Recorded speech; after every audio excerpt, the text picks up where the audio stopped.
Salut les parents, c'est Sarah Carpentier du blog Des outils pour apprendre et aujourd'hui nous allons parler des enfants adoptés qui souvent présentent un trouble de l'apprentissage. Donc il faut savoir que 30% des enfants qui sont adoptés vont à l'âge scolaire développer un trouble de l'apprentissage plus ou moins sérieux, mais finalement on s'intéresse assez peu aux spécificités de ces enfants. Or, souvent les origines des troubles d'apprentissage viennent de ce qui s'est passé bien évidemment avant l'adoption. À tout de suite!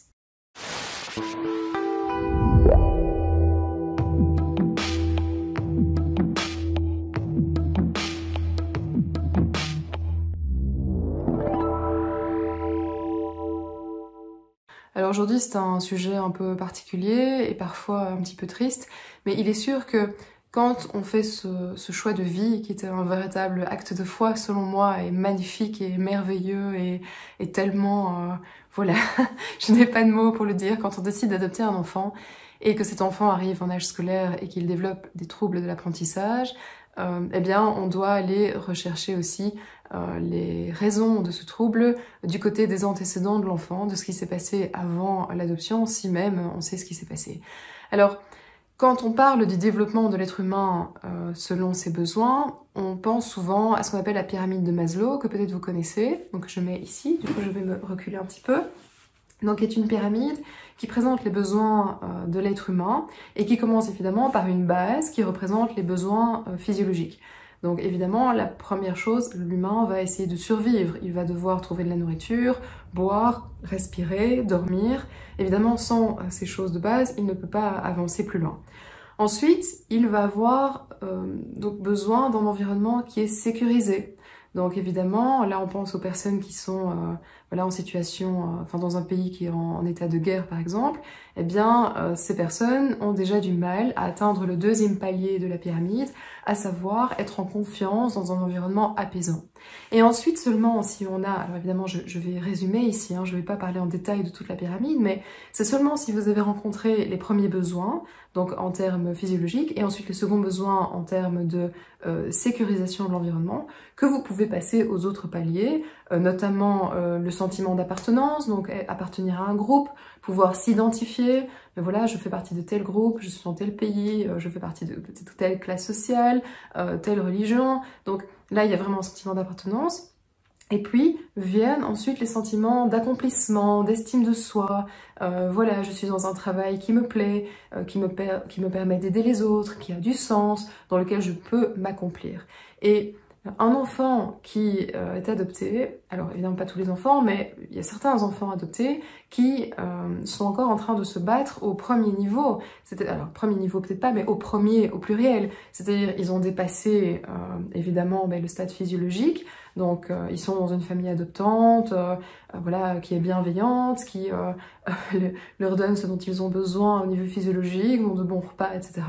Mais, par exemple, ils sont encore en train de batailler pour reconstruire le sentiment d'attachement qu'ils n'ont pas pu construire avec, par exemple, leur mère biologique, puisque c'est souvent avec la maman que ce sentiment se développe.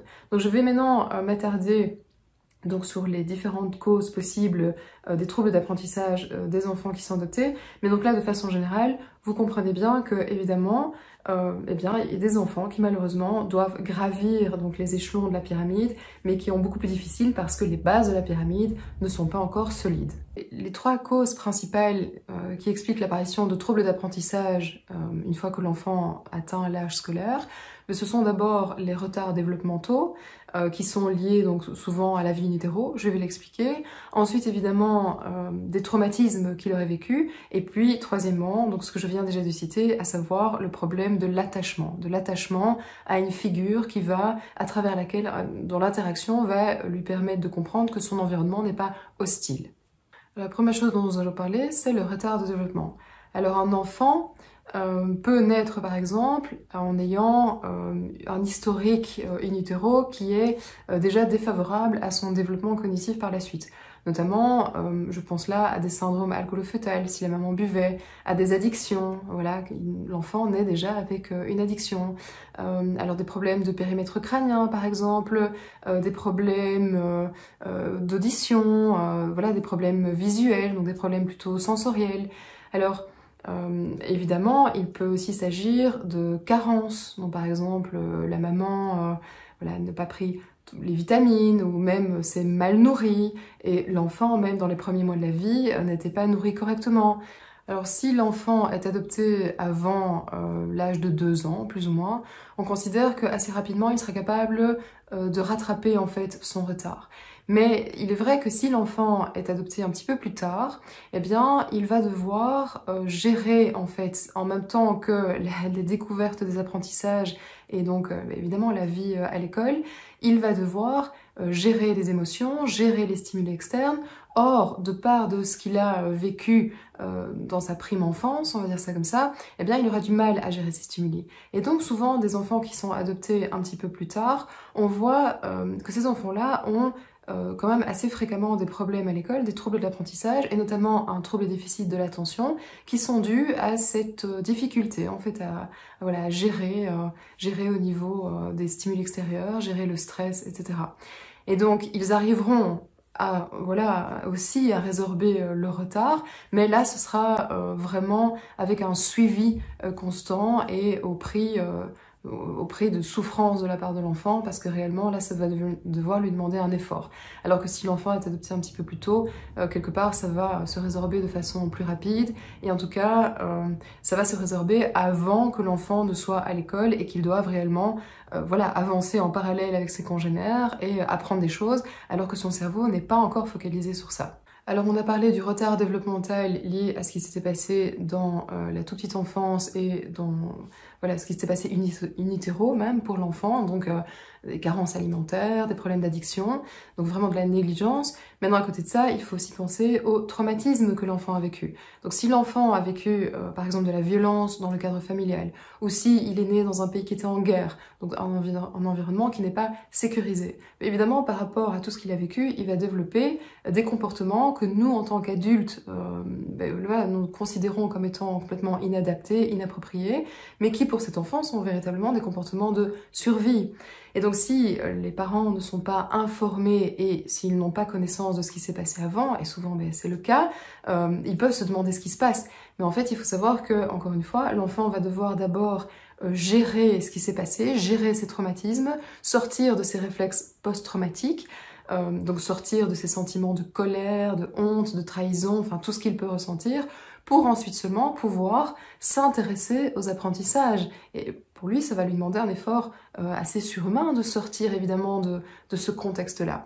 Alors en plus de ça, évidemment, les traumatismes vécus, ça va avoir un impact sur le développement de ses fonctions cognitives, sur les fonctions exécutives, sur l'attention. Donc les violences éducatives ordinaires, par exemple, on voit que ça a un impact sur le développement du cerveau. Donc on voit ça sur un IRM, hein, donc c'est pas juste oh les violences éducatives ordinaires, qu'est-ce qu'on fait encore chier avec ça. Non, ça a un réel impact sur l'apprentissage.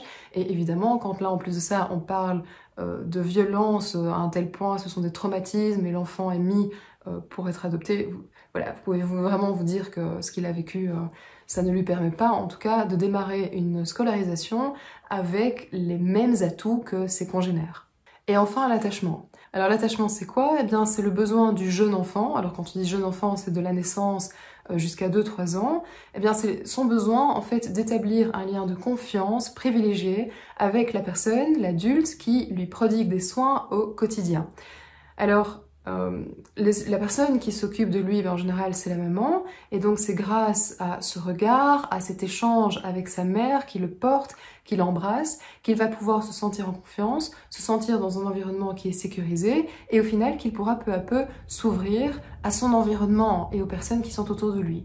Et souvent, c'est pour ça qu'on remarque chez des enfants qui ont été négligés par rapport à leur mère, un problème d'évitement. Donc le bébé, quand on le prend dans les bras, il évite le regard parce qu'en fait, il ne se sent plus sécurisé par sa mère, il ne cherche plus son regard, au contraire, il l'évite parce que quelque part, il sait que ce n'est pas via ce lien-là qu'il va pouvoir se développer et s'ouvrir aux autres. Donc si vous vous souvenez de la pyramide de Maslow, eh bien il est clair que avant de pouvoir passer à des stades plus développés, plus évolués de la pyramide, à savoir le besoin d'appartenance, le besoin de développement d'estime de soi, d'accomplissement, eh bien évidemment, il y a les besoins physiologiques, mais aussi ensuite, on a véritablement les besoins de sécurisation de l'environnement et notamment ses besoins d'attachement. Et donc l'enfant adopté qui n'a pas développé cet attachement avec une personne en particulier et puis ensuite avec son environnement ne va pas s'intéresser aux autres niveaux de la pyramide et ne va pas s'intéresser aux apprentissages scolaires directement. Voilà, c'était Sarah Carpentier du blog des outils pour apprendre. J'espère avoir pu vous expliquer pourquoi il était fréquent de rencontrer des troubles d'apprentissage chez les enfants qui étaient adoptés. En tout cas, ça concerne 20 à 30% d'entre eux. Donc que ce soit retard de développement, que ce soit traumatisme vécu ou problème d'attachement, il est utile, quand vous faites face à ce genre de troubles, de vous poser la question si ce n'est pas justement lié en fait simplement aux antécédents de l'enfant, s'il ne faut pas aller voir du côté simplement de son vécu plutôt que d'un fonctionnement différent du cerveau par exemple. Ciao!